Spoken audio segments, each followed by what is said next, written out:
What's going on, good peoples? What's going on? What's going on? What's happening? What the business is? We are on once again. Phone a neighbor, text a friend, let them know Pastor Marshall is on again. Good evening, everybody. Blessings to you. Pray that today has been a good day for you all. Come on, holler back at your boy. Good evening there, Guy. Thank you for joining me. Let me put my mic in. Get me a mic check. All right.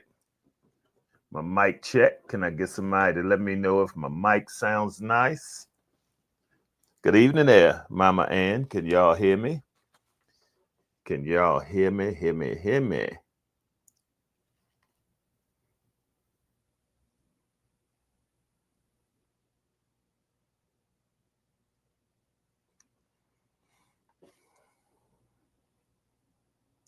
Y'all let me know. Can you hear me?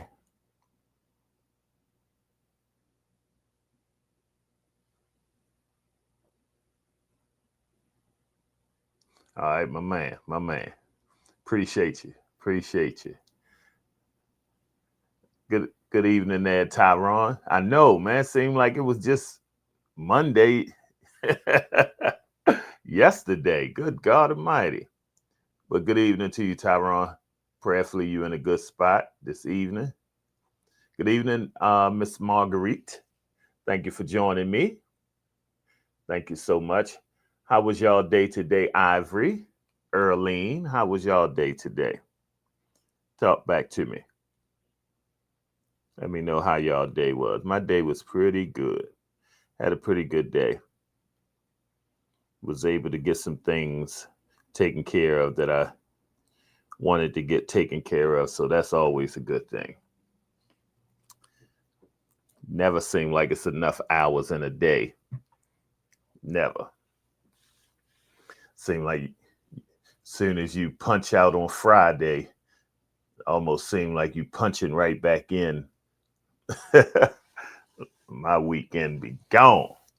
Even though I work on Saturday, so when I punch out on Saturday, I'm officially on the clock as a pastor. And well, I ain't never off the clock. Let me stop. That's good, Erling. Glad your day was great. Mama Ann said all good. So that's what's up. Come on, y'all. Do me a favor. Start to put the hearts in the chat. Hearts are our way of establishing that this is a room of love, that we are in agreement, that we are going to operate in love. We're going to try our best to understand in love. We're going to try our best to be respectful. So come on, let's put some hearts in the chat, send hearts up, letting it be known that we are not ashamed to be adults. And then, my brothers and sisters, I'm asking you to send up some hearts, put some hearts in the chat, because our God has been good to us. It's another 7 days that He has kept us. Another 7 days that God has blessed us, and we thank Him. Good evening there, Deacon Smoot. Thank you for joining us. How was your day today? Tyrone, I knew that's what that was going to sound like, so that's why I had to I had to cut it off, because I'm never off the clock as a pastor, never. So that's why I had to cut that off. So, but I knew somewhere it would rest on someone to say something. So, but nah, I'm never off the clock. Only time I'm off the clock when it comes to pastoring is when I'm on vacation. I thank God for my leaders who do a great job. When I'm on vacation, they make sure that I'm not bothered, that I am able to enjoy vacation. So, but yeah, I was just meaning that soon as I punch out on Saturday, I'm in preparation mode for Sunday. But yeah, I'm on the clock all the time. But Tyrone, where you at tonight? You you out of town or you in town? Where we at? Where we at tonight?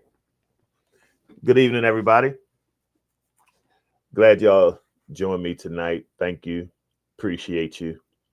Want to just take a moment to, recognize a woman who was good to me all my years. At first, seemed like it wasn't going to be that way.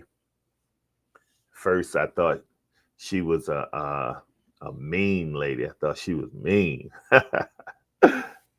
Okay, be careful down there in Virginia, Tyrone. But when I got to know her, she's not mean at all. She's actually very sweet. She just don't play, but she was very sweet. And at the time, I was calling myself trying to communicate with her daughter at the time, and she wasn't having it. She wasn't having it. Told me, get on away from here. But she has transitioned. She's gone on to the Father's house. She's gone on to see how long eternity is. She has graduated. Man, see, we do a lot of complimenting people here, but they are congratulating her there because she has made it where all of us should want to make it too. And her name is Gwendolyn Lancaster. Very great woman. And so I bid my respect to the family. Thank God that God is working in and through them even now. And I am trusting that the same God that was keeping her and loving on her will continue to keep her children, her family, friends, well-wishers, all of that, and love on them. Even those whom she worked with, she's very loved. MTA, she spent many of her years working for MTA. I remember she had retired one time and then went back and, to train and stuff like that. They loved her. So just a wonderful woman, wonderful woman. And she will definitely be missed, definitely be missed. But the thing I love about when certain people go is that they leave legacy. Bible says they rest from their labors, but their works do follow them. The Bible says a good name is to be cherished more than precious rubies, diamonds. And so I'm grateful that she has a great name and that she has a legacy that will live on. So Gwendolyn Lancaster, thank you for my experiences with you, and congratulations for making it where I am trying to get to. Good evening, Adrian. How are you? Thank you for joining us. How was your day today? All right, y'all. Let's get in. Let's get in. You can like, tag, and share. Like, tag, and share if you will.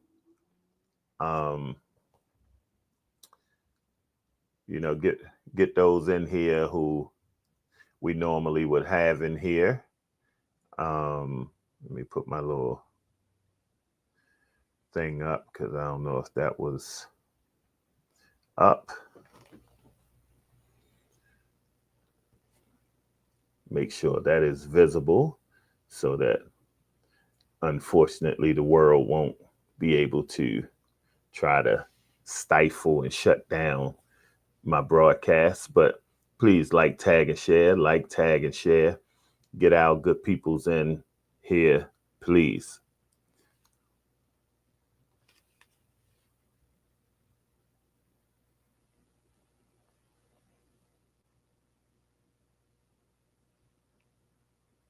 All righty. My thing went out. There we go. All is well. My day was and still is blessed. Amen. Amen. Good evening there, Lady Marshall. Thank you for joining us. How was your day today, Lady Marshall? Talk to us. Let us know. I'm going to put this up and then we're going to roll. We're going to do what we do. Let us know how was your day today. Good evening there, Andrea. Blessings to you. We're going to roll tonight. All right, good folks. You know, there always seems to be something going on. Always. That's just life, right? Always something going on. Appreciate you letting us know how your day was, Lady Marshall. You had a pretty good day. To God be the glory. But it always seemed like something going on, right? And even at times when things are supposed to be a happy time, a good time, there can still be things going on. We have to be careful. You know, many times funerals unfortunately bring out the worst in family. Unfortunately, you'll see people fight over, you know, some of the craziest things. Good evening, Puddin'. Thank you for joining us. How was your day? I mean, people will fight. People will stop speaking. All kinds of things happen at a funeral. And it doesn't have to be, it was a good person that passed or a bad person. Many times it's just a phenomenon that seems to happen that, you know, some family members take that as their opportunity to try to be in charge. Some other family members try to take that as an opportunity to manipulate and take advantage of. But at the end of the day, you have to be careful because so many things can happen when this is supposed to be a good time. You know, family getting together, family celebrating the life of someone who is transition. But sometimes it can get real ugly and it can get ugly for years. Good evening, Marie. Thank you for joining us. How was your day today? Good evening, Katila. Thank you for joining us. How was your day today? And then, you know, even a wedding is supposed to be beautiful. Everybody feeling wonderful. Bride is beautiful. Um, groom is handsome and a lot of just good vibes in the air. So you would think you wouldn't, but you even have to be careful there. Yeah, Tyrone, a lot of emotions running high. You would think that you could relax a little bit. It's a good day. It's a good time. People getting married, but no. And when I look around, right, and I see certain things, what amazes me, right? That's good, Marie, that your day was peaceful. I'm glad to hear that. What amazes me today is that some things I have learned and grown to expect, but some things are unexpected.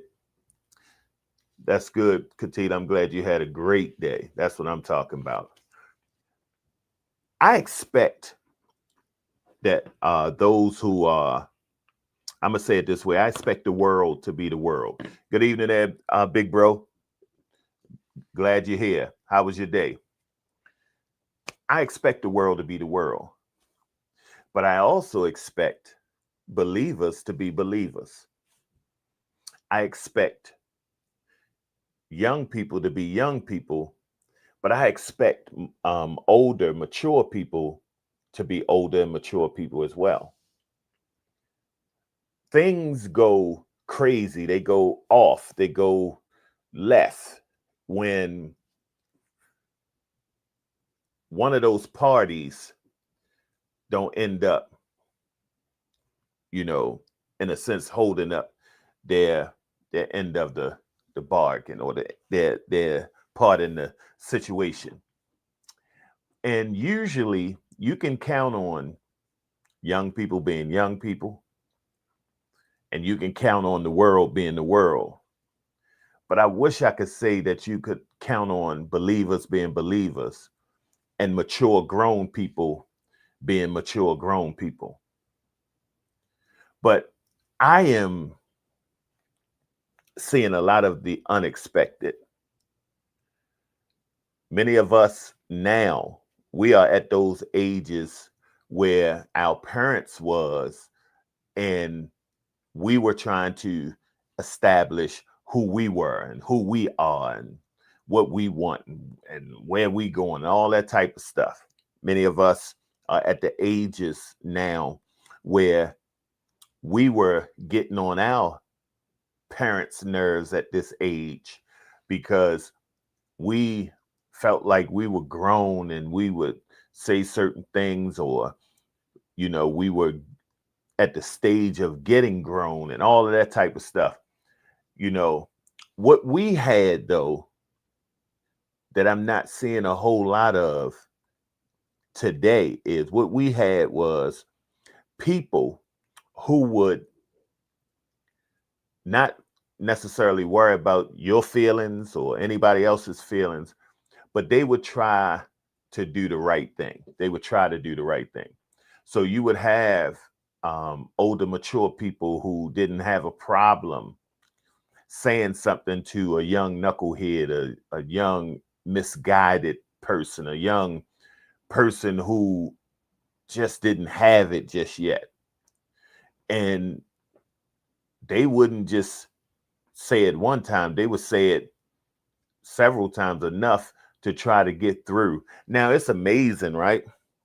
That sometimes you took for granted what you had at home. So you didn't listen to your mother or your father, but it would be somebody in the neighborhood, somebody in the family, somebody in school, somebody on your job that would pick up the slack because they were mature and they were able to skillfully be able to say some things to get your attention, say some things that allow you to see that sometimes your parents, what they were saying was absolutely correct, because sometimes they were confirming what your parents said. But today, I'm seeing a whole bunch of people writing off young people. And guess what? For being young people. Lord, it might get a little quiet in here. This might not be conversation for a bunch of people. But I'm seeing a lot of people not realize that we are needed. We are needed. There is a gap in between us and those who are coming behind us and those who are coming behind them. Our grandchildren are not benefiting from the grandparents, and they absolutely are not benefiting from the parents. Today, a lot of the parents that are under us are still trying to, enjoy their last years of I don't know, because they want to be grown in one essence, but then they want to be young in another. So I don't even know the proper wording to identify them, because they want to be grown enough that you can't tell them what to do and try to correct them.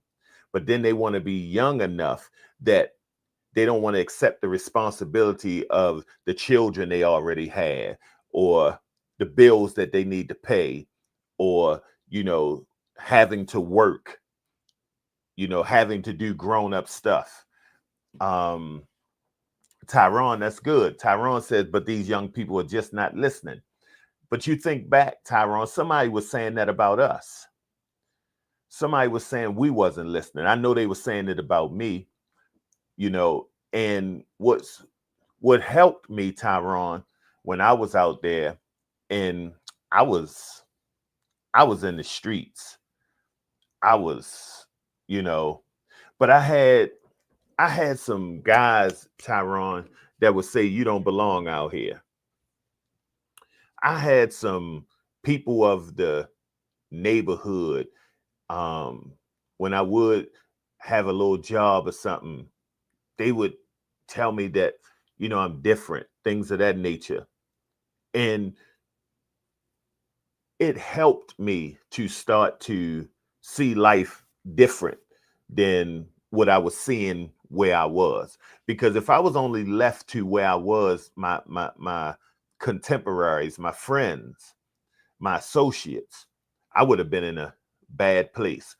Because many of my ideals, many of my ideas, many of my ways, many of my thinking came from those who I was around on a daily basis.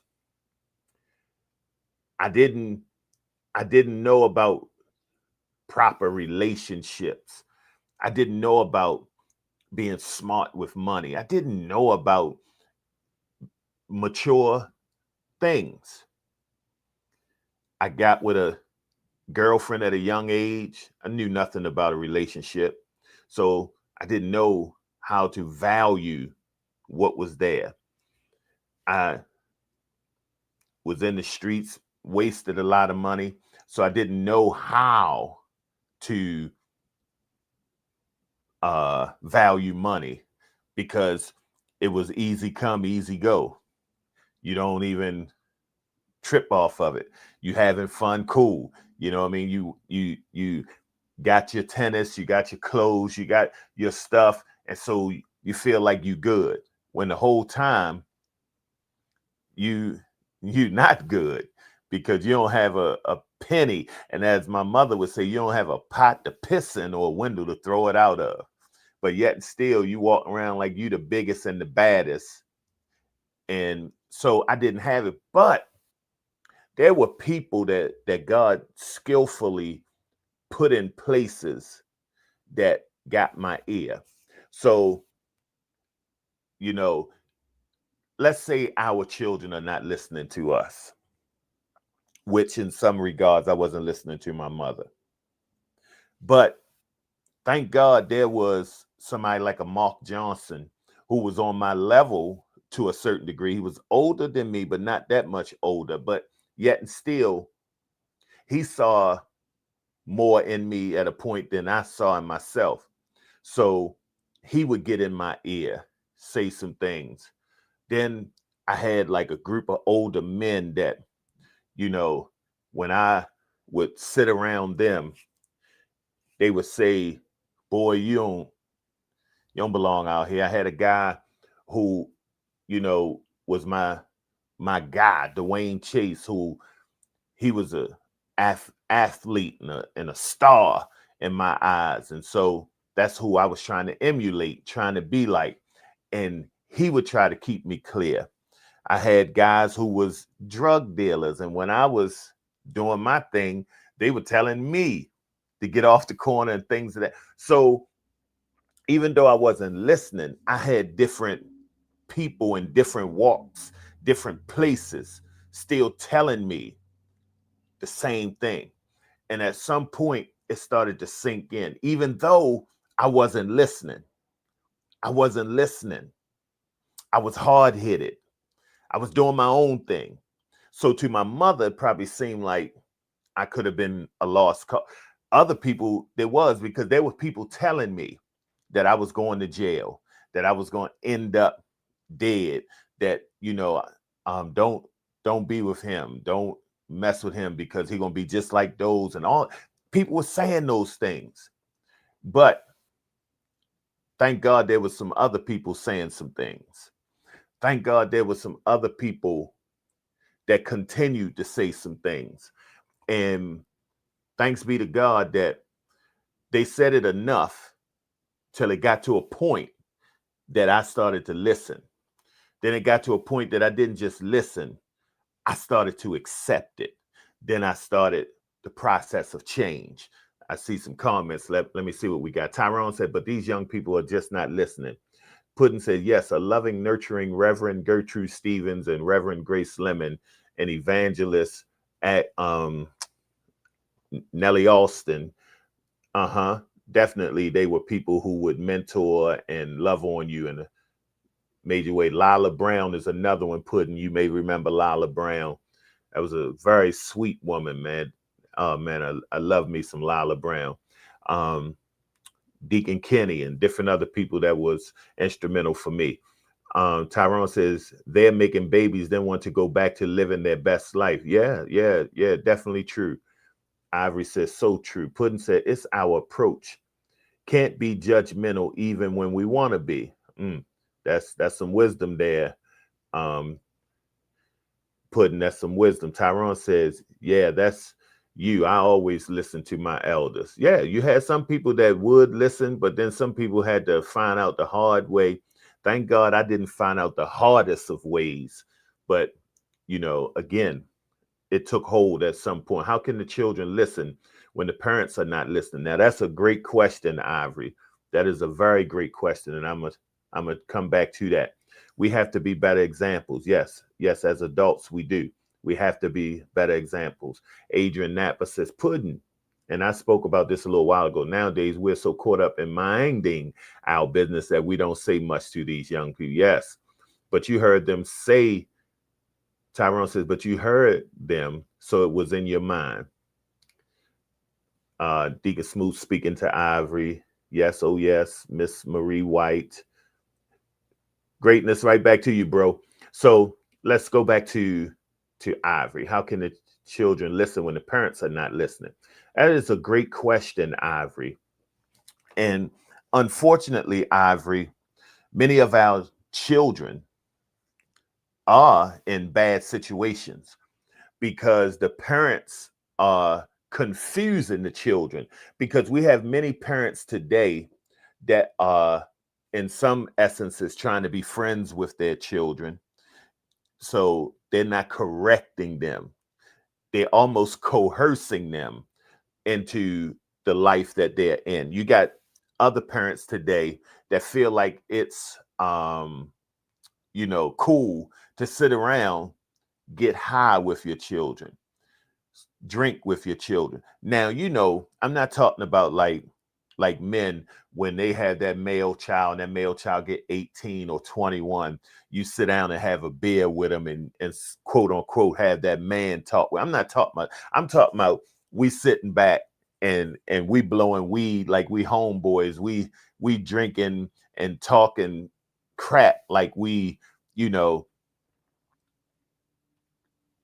certain ways that breaks down the line of respect. It becomes a point that, to me, they start to see you more as a homeboy, a cool cat, than a father, someone that can discipline them, a mother, someone that can discipline them. And so, yes, Irie, the example that many parents are setting for their children is not good. We have many parents that, I was saying this yesterday from the pulpit, we have many parents that they were corrected when they was young, and they grew up with the mindset, I'm not going to do that to my child. I'm not going to do this to my child. And so where they would cuddle and coddle their children and call themselves loving on them in a different way, the world ain't like that. And sometimes we have set our children up to be hurt by a world that don't care nothing about your children, a world that will absolutely hurt and harm your children. Yes, the one you love, they will kill your child. They ain't worried about because you didn't beat them, you didn't tap their tail and all that type. They will kill your child just as quick as they can. And so we have to understand that example is absolutely crucial when it comes to our children. And you have to be guilty of saying it, even if it seems like they're not listening. You have to be guilty of trying, even if it don't seem like they listening. You have to be guilty of sometimes seeming like you went too far in order for them to see that this is how much I love you. Now, I'm never condoning like abuse and craziness. I'm not saying that. But what I'm saying is sometimes you may have to fuss. Sometimes, yeah, it may be a situation where, you have to show them tough love. I remember my mother was going to put me out one time. And I was like, man, I ain't got nowhere to go. And I don't trust nobody like I trust her. So I'm going to have to get this thing in order. You know, my mother would step up in my face. Now I'm taller than my mother, looking down on her, but my mother would step up in my face, man, and let me know, I brought you in this world. I'll take you out, and I believed her. So there was just a different attitude, in my opinion, that many had for us that unfortunately we don't have for others. Many today are so focused on them. Many that's under us are so focused on them. So our grandchildren don't have no choice but to think it's all about them. And see, the grandchildren, they get it two ways. See, they at the point where their grandparents going to spoil them. So it makes them think it's all about them. So the grandparents going to spoil them. The parents are not going to pour into them properly like they should. And so they grow up thinking it's all about them. They don't grow up under principles and guidelines because the parents are saying, I'll spoil them, while the parents are left with having to deal with spoiled children. So, yeah, bring them over my house. I give them all the sweets, candy, clothes, video games they want. But then I send them back to their parents for their parents to now try to deal with a grandchild that now is going to do everything it can to play the parent against their parent, and so forth and so on. And you get all of these crazy scenarios where, kids don't want to be with their parents. Parents don't want to be with their kids. So, you got those dynamics. Or then you got some parents who now keeping their kids away from the grandparents because the grandparents is creating things in their house that they have to deal with. And I mean, of course, we got other scenarios and other ways of going about it and other ways of looking at things. But I need us to know that we are needed. We who are the adults today are so necessary.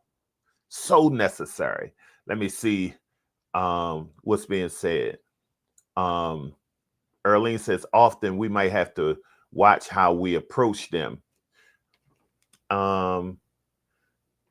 Yeah, I guess to a certain degree, we have to watch how we approach, especially adult children, stuff like that. Yeah, we can't just be trying to bully them and all of that type of stuff. So I get that. Devon says, listening is a learned behavior. Amen.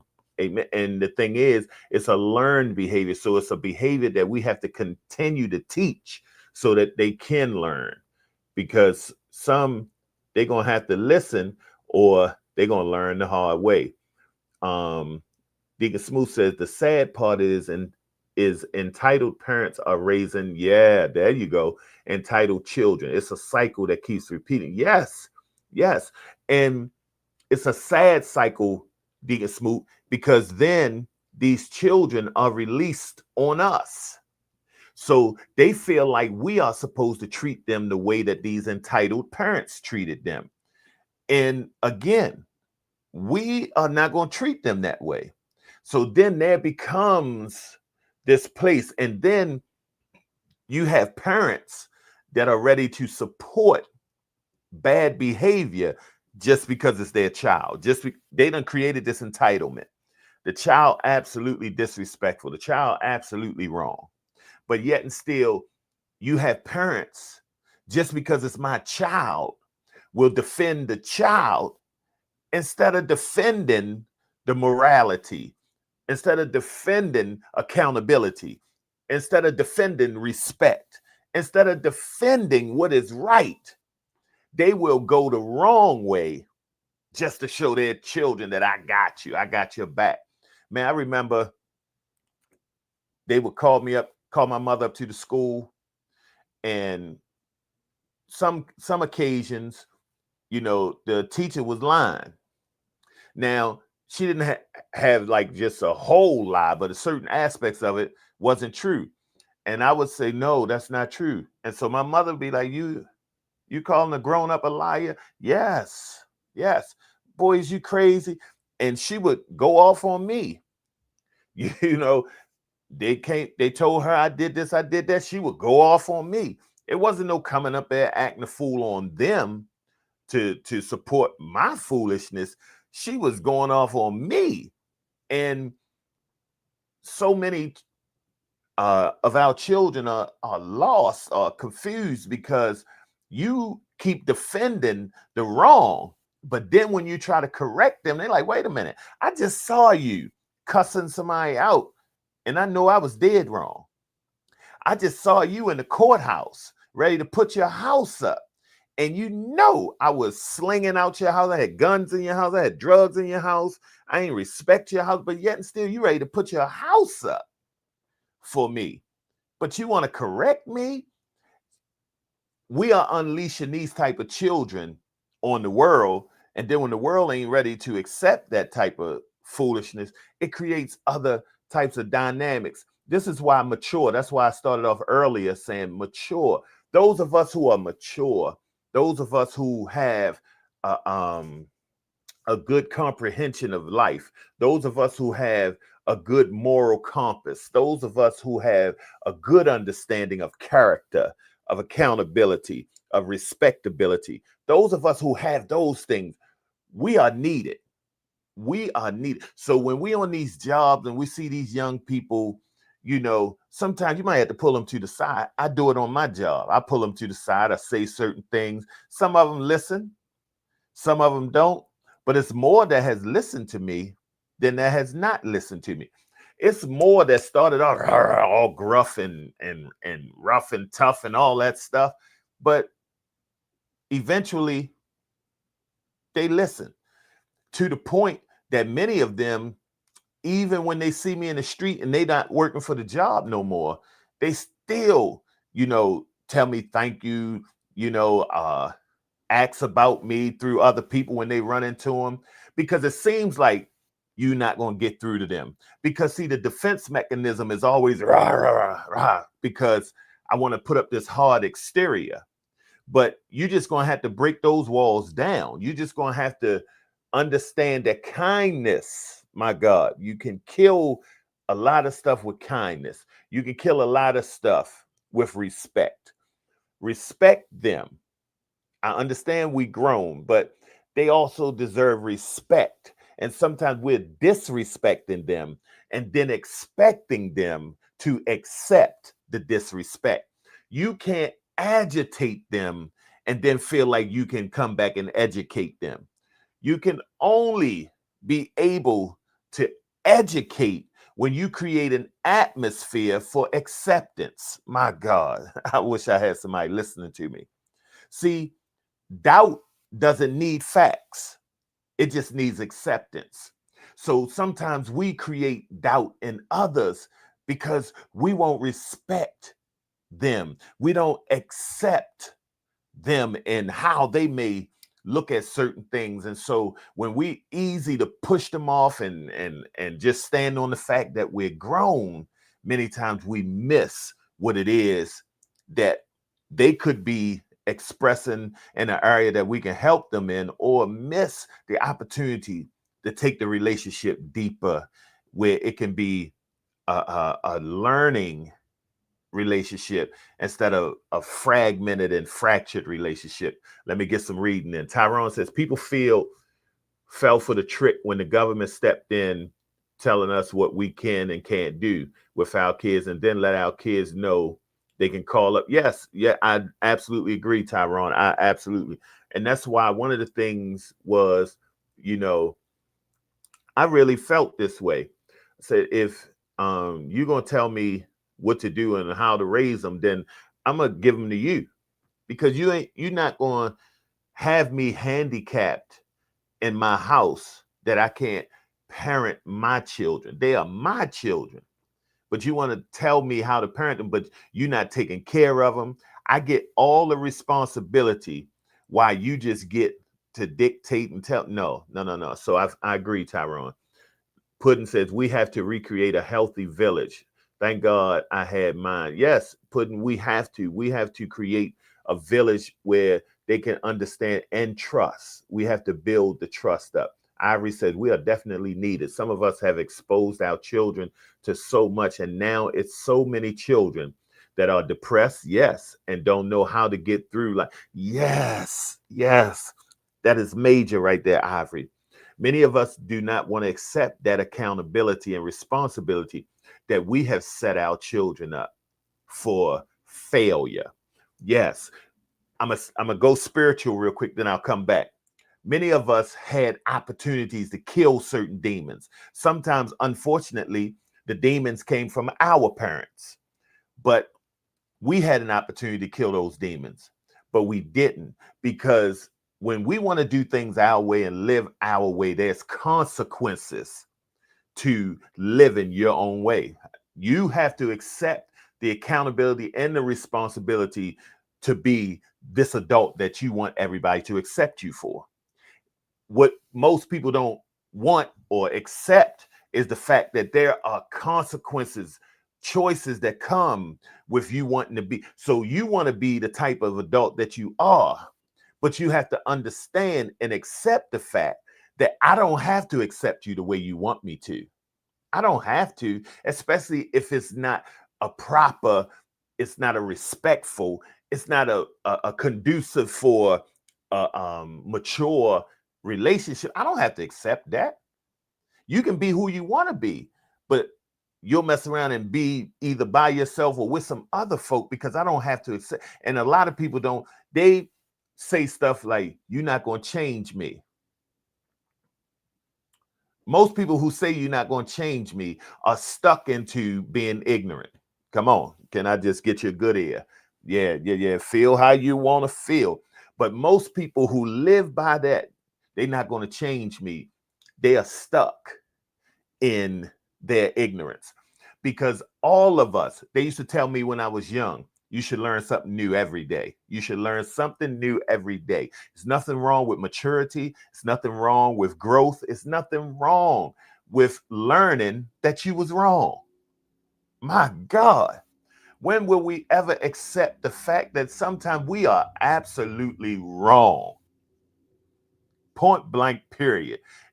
The greatest thing a person can do for themselves is not to continue to push the wrong, but accept it and do the necessary work to change it. That's one of the greatest things you can do.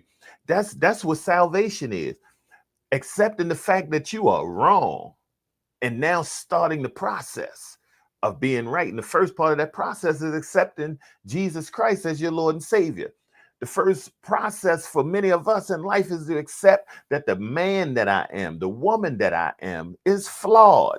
So, yes, what they're saying about me is right. My attitude is funky. What they're saying about me is right. I do get aggressive when things get beyond my ability to cognitively understand what's going on. When it seemed like I'm confused, now all of a sudden I want to fight. Now I want to get aggressive. Now I feel like people hating on me and think, no, it's not my fault that you don't want to push yourself to understand proper communication. That's not my fault. It's not my fault that you didn't want to go a place that I wanted to go. Let's say, for instance, I wanted to finish high school, so I learned a little more than you. You didn't, but you want to get mad at me because there's a communication gap, there's an understanding gap, and so forth and so on. So many people want us to bend over backwards for ignorance and foolishness, but then when you don't want to play that game and accept that, now all of a sudden you're a bad person. Now all of a sudden you're a hater. Now all of a sudden you think you bougie, you bigger than this, you this, that. No, I just don't want to be where you are. I don't want to deal with that foolishness. So yes, Ivory, we are definitely needed. Ivory also says we are showing them how to sit in the bad instead of showing them how to get through the absolute. What are the tools that you are teaching your your children? What tools do they have to try to make it through some of these problems and predicaments that life presents? What type of tools? Have you taught them that prayer can be a weapon, that patience is a virtue, that perseverance is a gift, that you just gonna have to get through some things, that and all you're getting, get an understanding. So some things you're gonna have to communicate about. We're gonna have to get, you might have to say it over and over and over and over and over and over and over and over and over again until I get an understanding.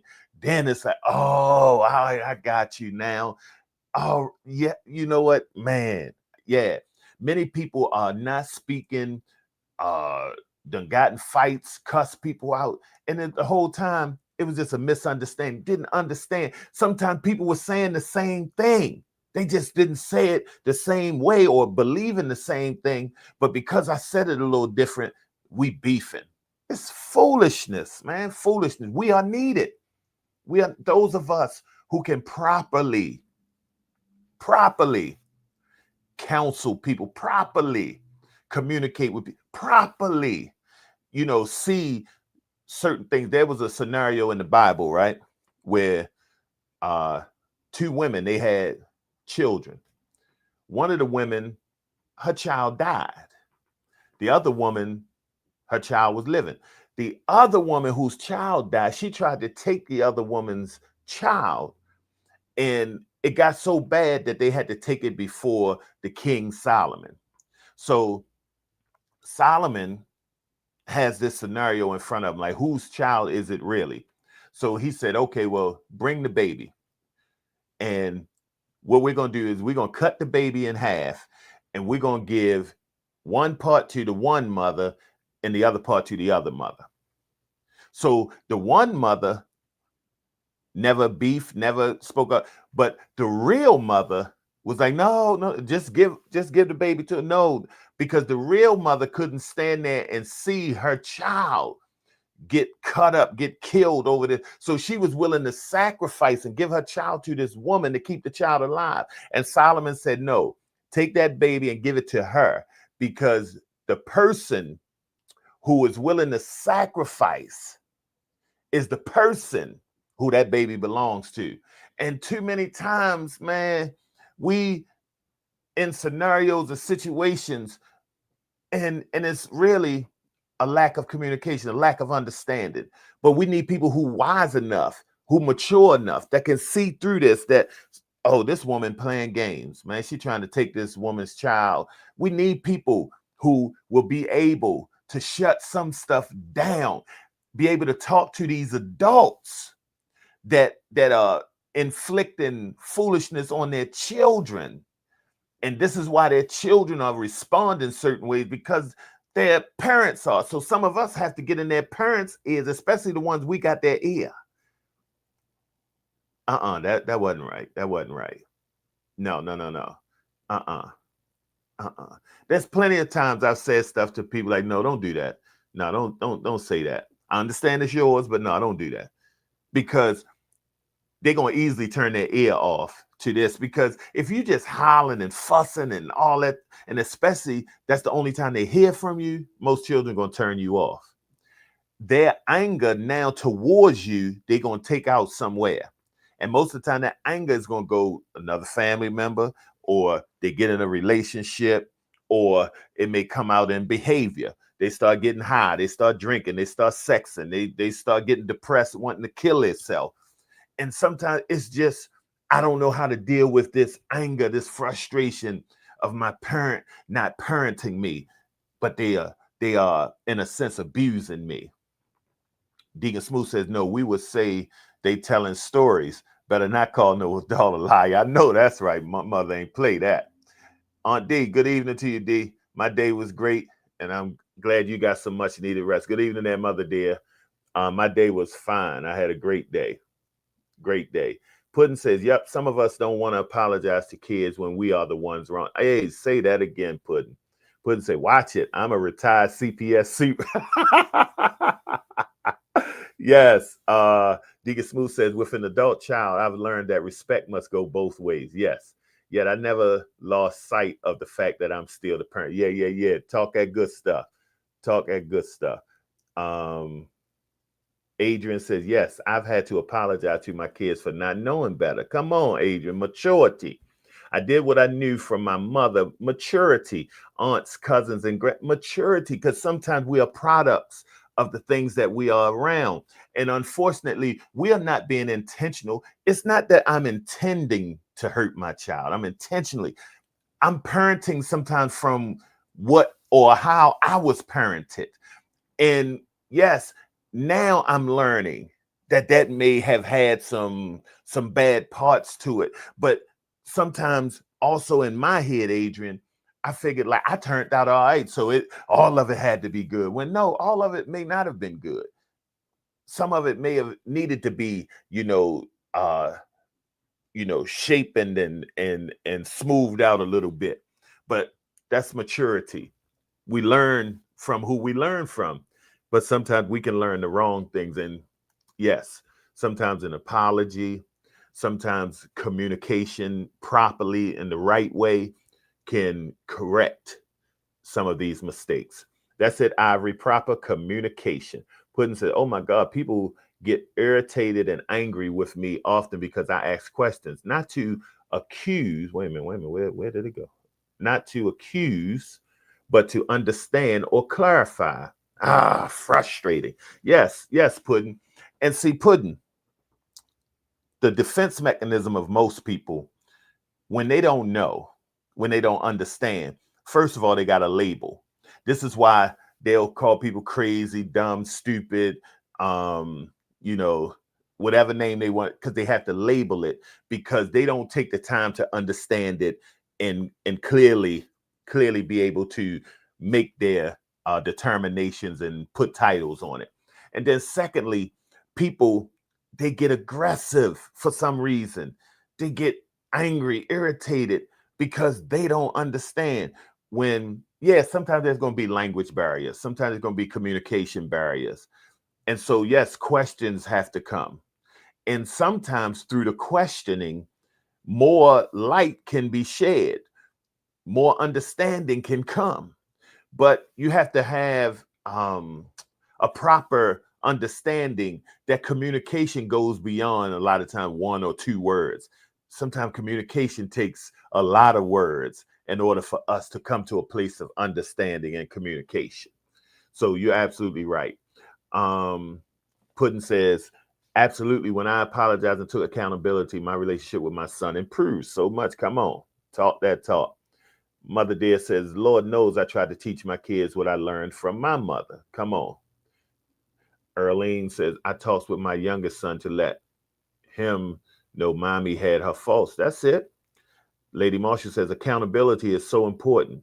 Just because you didn't mean it to hurt doesn't mean it wasn't hurtful. Yes. That is so true, Lady Marshall. Many times, you go into things really with your heart. Your heart is open. Your heart is pure towards what it is you're trying to do. You are not trying to you're not intentionally trying to hurt. You going in, like my mother said, she learned from her mother. So you going in with your knowledge, your point of view. And many times, instead of there being an understanding that it wasn't intentional, many people will take it as if you intentionally was trying to harm them, or intentionally trying to be mean to them, or intentionally doing certain things. And it's like, no, I didn't know, or I really believed the way that I was going. And so until it was proven to me that that way was not the right way or the proper way, yeah, I was willing to fight for that way. Because see, sometimes, especially when you deal with parent and child dynamics, because you have to always understand it's the child's job to try to see they can get away with whatever it is that they can get away with. It's the parent's job to try to catch that and correct that and keep that from happening. So sometimes those dynamics are in play, and it creates communication barriers. Deacon Smooth says, hi, Lady Marshall.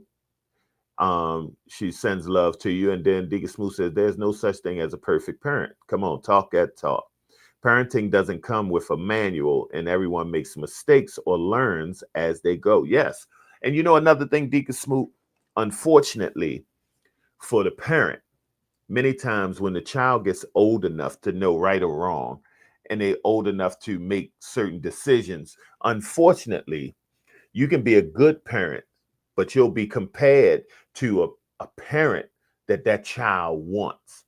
May not even have seen that parent, may not have even seen that parent. It's just a parent that they want.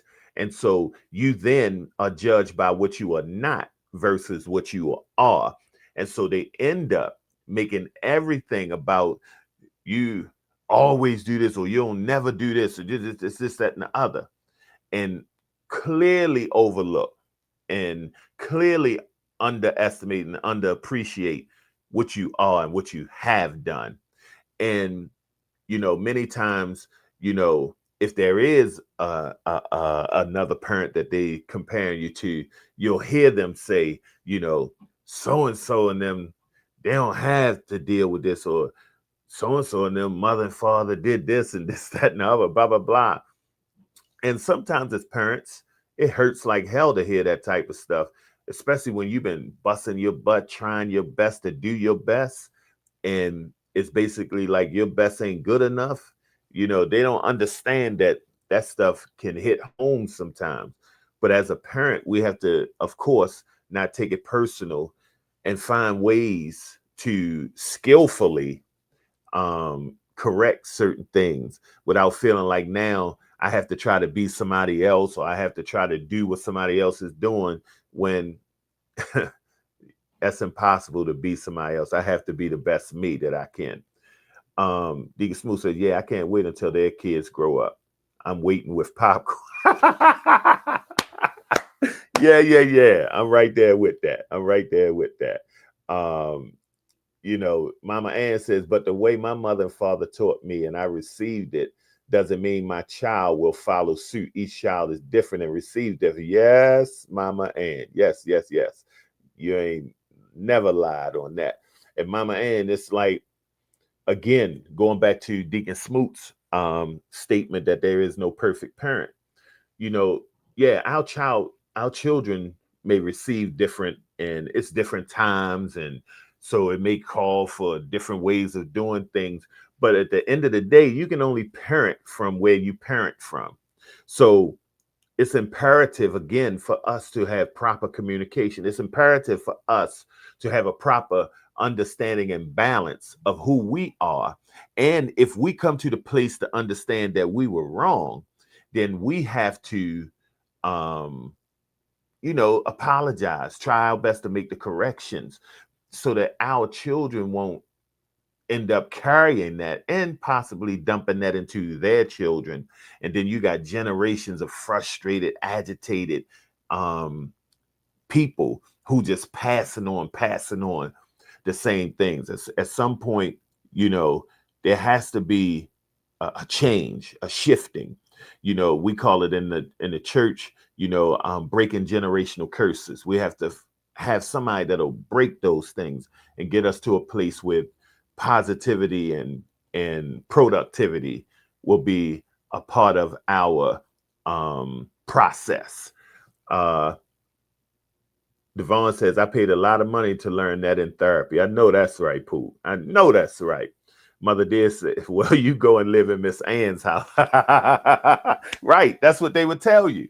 That's exactly what they would tell you. Oh, so-and-so doing this, down there. Well, you go live with them. You go stay with them since you want them so bad. And see, and this is what the children don't understand. They can mess around and go down there and live in, Miss Ann's house. And next thing you know, they'll be flying trying to come back home because they get to see a snapshot of Miss Ann. They don't get to see the full picture. And so, yeah, Miss Ann may be the one that allows their children to do anything. But see, what children and they immature, what they fail to realize is when you can do anything, you set yourself up for a greater fall because there is no parameters. There is no. So a lot of times we're trying to be the buffers. We're trying to be the wall that you're gonna run into. We're trying to let you know that no, don't do this. If I see you running towards the cliff and I know it's a serious fall, shouldn't I try my best to keep you from falling? But they tell you, well, sometimes I just gotta find out for myself. So I'm supposed to allow you to hurt yourself, kill yourself? No. I see how big the fall gonna be. Thank God somebody saw me getting ready to fall and they caught me before I was gonna make the decision.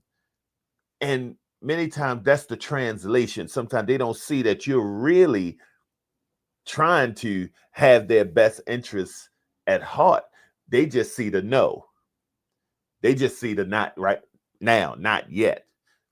And wow, you're being mean and all that old other stuff. Adrian says, right, I was a single parent with 4 kids, 4 different characters, 4 different attitudes, 4 different emotions. Yes, absolutely. Absolutely. And, having one can be something. When we had our first one, and I mean, everybody was loving her. She was getting spoiled left and right, everywhere you look, she was being spoiled. Everybody wanted to take her. Everybody wanted to love up on her. This, that. We had to deal with that at home. we had to deal with that. And so where I would try to correct her around, so no, don't do that. No, don't you do that. Don't do that in front of her.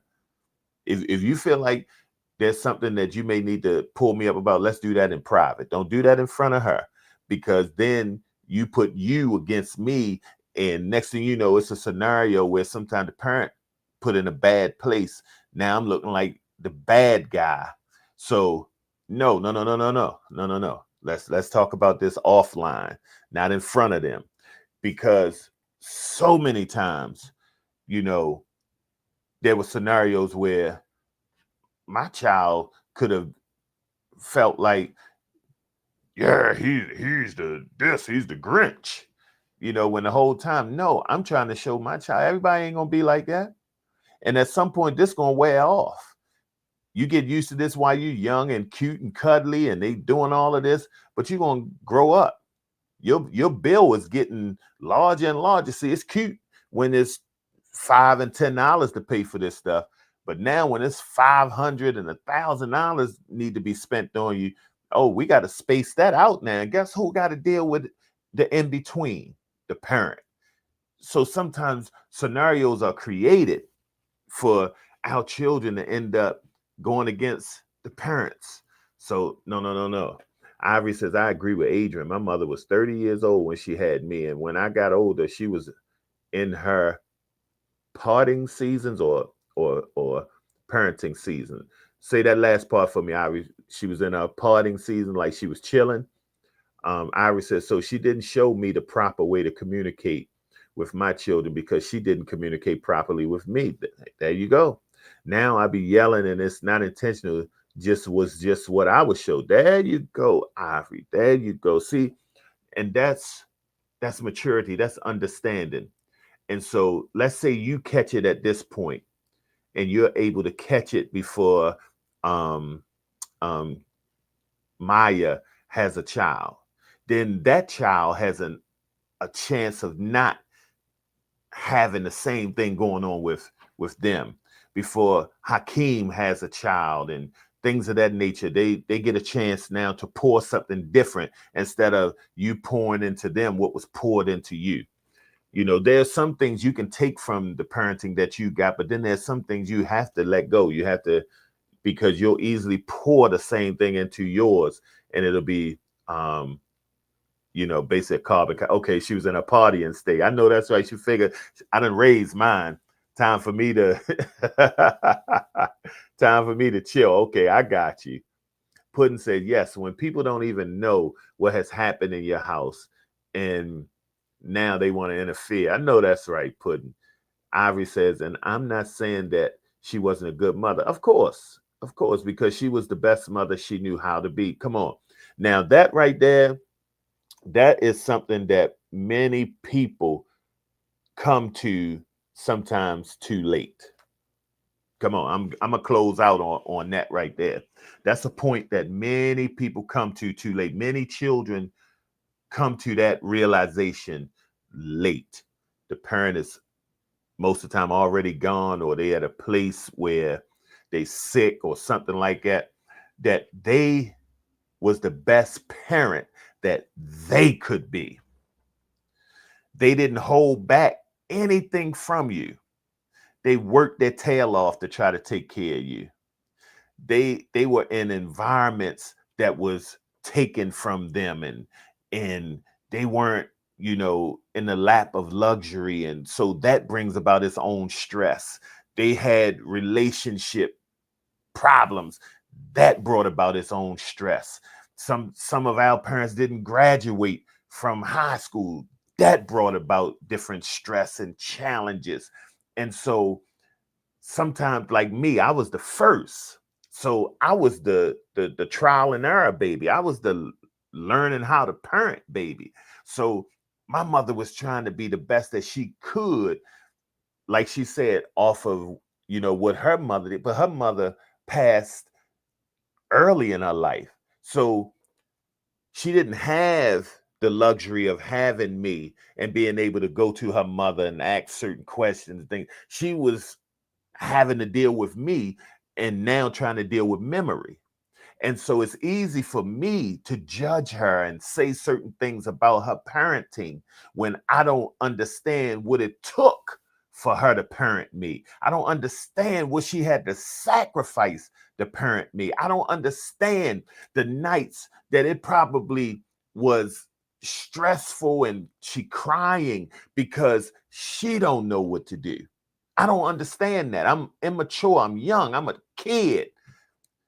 And so all I can do is whine and complain, not understanding what it takes to be my parent. And so, yes, to be the best mother she knew how to be.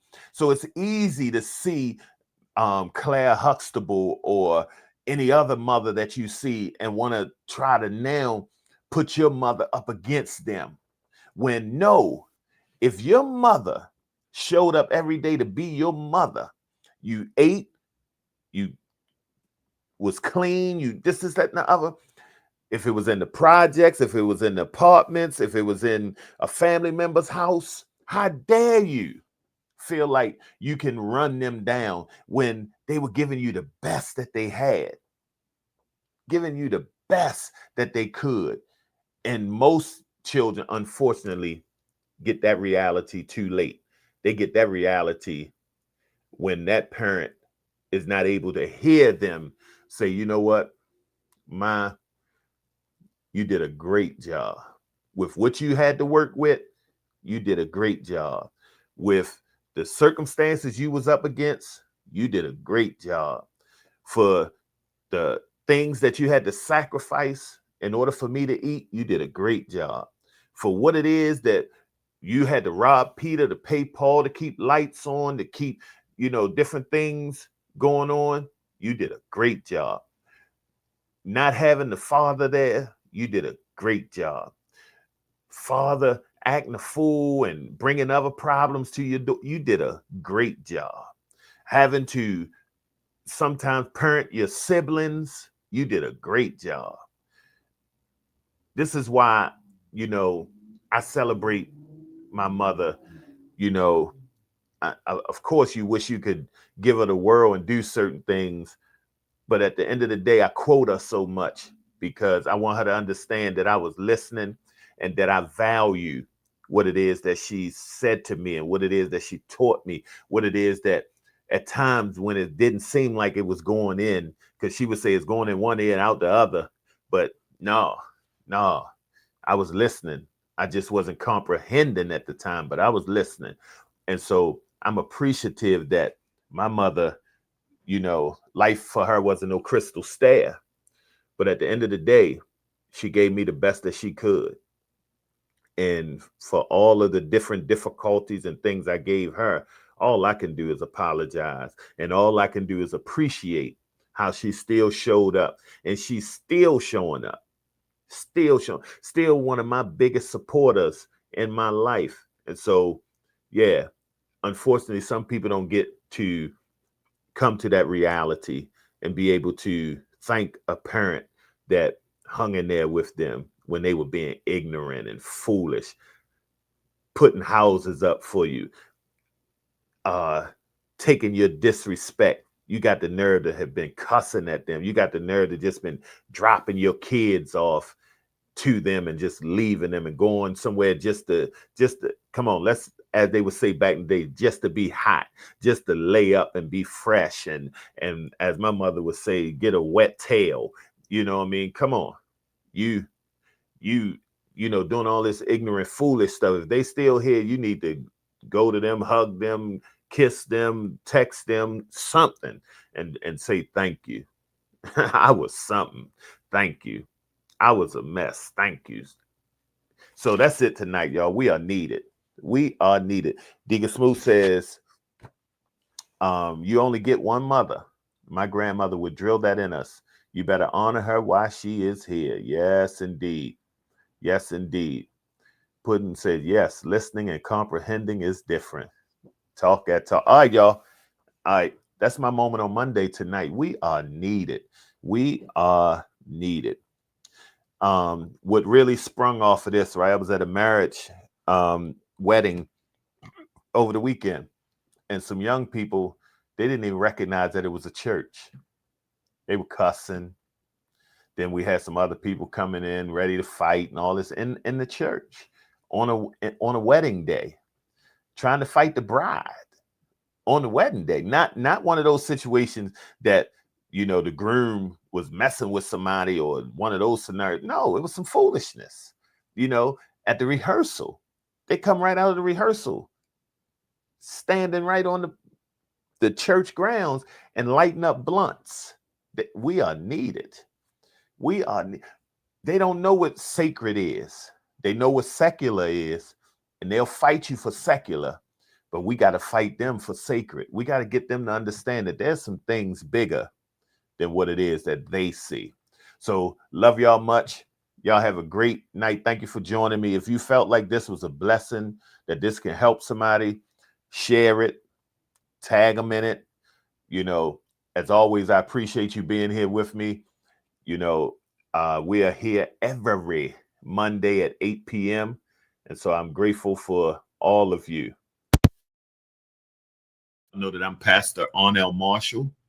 I pastor Community Outreach Ministry, 2616 Ridgely Street, Baltimore, Maryland, 21230, every Sunday at 11 a.m. We up in there. We up in there. You are invited. Come through, especially if you unchurched or unsaved. Come on through. Come on. We got a spot for you. Love you as well, Ivory. Y'all know what time it is.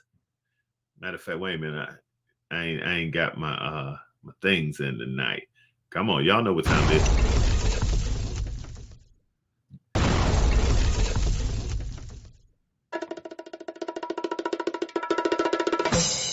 Come on.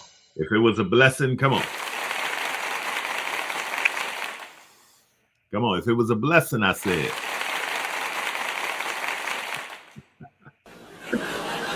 Love you.